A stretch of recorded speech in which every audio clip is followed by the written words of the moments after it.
उसमें आप किस तरीके से आगे बढ़ रहे हैं और आपकी क्या-क्या प्लानिंग्स है और क्या-क्या लॉन्चिंग आपने अभी तक किया है और आगे करने वाले हैं? Last year we saw the launch of the PM E-Bus Seva scheme. So that was the scheme which was announced in the financial budget of FY21. So over the period of last 2.5 to 3 years, WRI team was supporting the Ministry of Housing and Urban Affairs in this effort, and which we saw like the launch in the last year.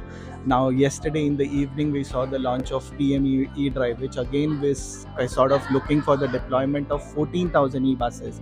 So these are the few of the very important and the crucial steps. But simultaneously with this launch, we need to ensure like what are the different aspects that we should look into.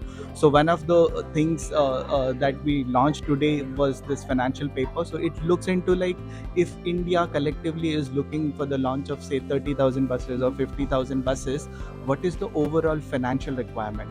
So when you look into the financial requirement, we need to bring in the private capital. So what are the challenges in sense of, say for example, customer risk, where we have a PTUs or the STUs whose financial strength is not that great. Their financial statements are in red. So lenders are a bit worried about investing in these entities. They are worried about what if we invest the money and later on there is a delay in my payment. So what are the different challenges? What are the different industry folks or this different stakeholders they think about? What is their perspective in terms of this entire electrification of the buses?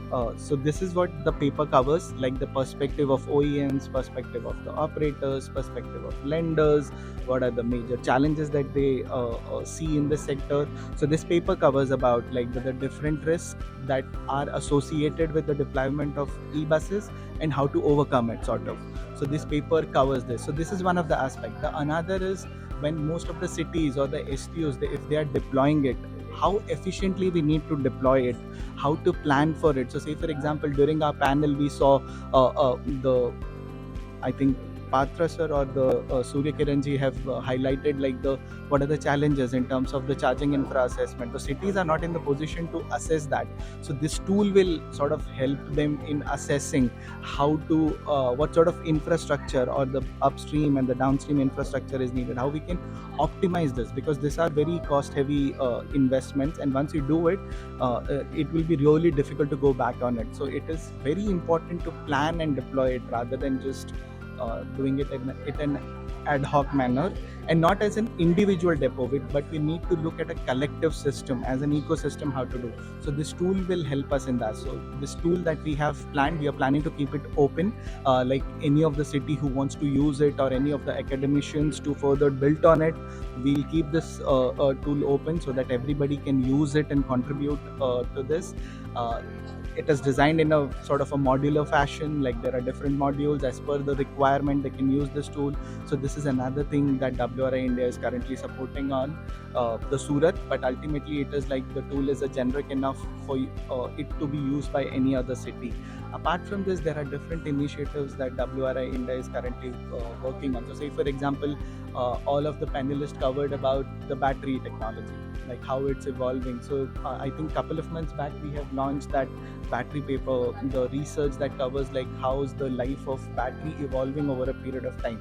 So if we look into the how the batteries behave, so using the real world data, what are the findings from it, that was the paper that we have launched. And I think there are multiple initiatives. We are supporting various national and subnational governments in this sort of transition towards the electrification. सो अभी जो चल रहा है कुछ time से, जो companies हैं, manufacturers हैं, कंपनीज़ हैं, वो e buses, swapping e buses की तरफ मूव कर रही हैं। तो उसमें आप क्या कहना चाहेंगे कि ये क्या अभी स्टार्टिंग है या अभी लॉन्ग लाइफ तक आपको लगता है कि ये चल सकता है लॉन्ग लाइफ तक स्वैपिंग बसेस का? क्योंकि टू व्हीलर्स तो होते हुए देखे हैं स्वैपिंग्स, पर ई बसेस पे आप क्या कहना चाहेंगे? So say for example, we talk about the procurement thing. So there are different models to it. So currently India is going ahead with the GCC model. But as the system will evolve, there could be a possibility where we unbundle few of the service. So by unbundling means this entire energy would be unbundled. So either we can give it to say a third party who will be maintaining it. So whether they want to swap it or in whichever way. So the entire battery will be sort of out from this. So if you look into the Latin American cities, so Latin America, they have already unbundled it. So there, it's like the OEM supply the buses, operators operate it, and there is an energy provider who looks after the battery and the energy side of it. So this sort of it will keep on evolving.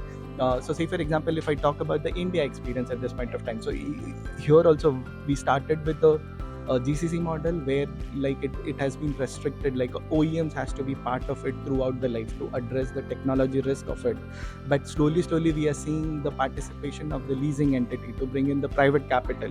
So this sort of evolution will happen, and the system will sort of eventually evolve to a more sort of a, I would say, more efficient system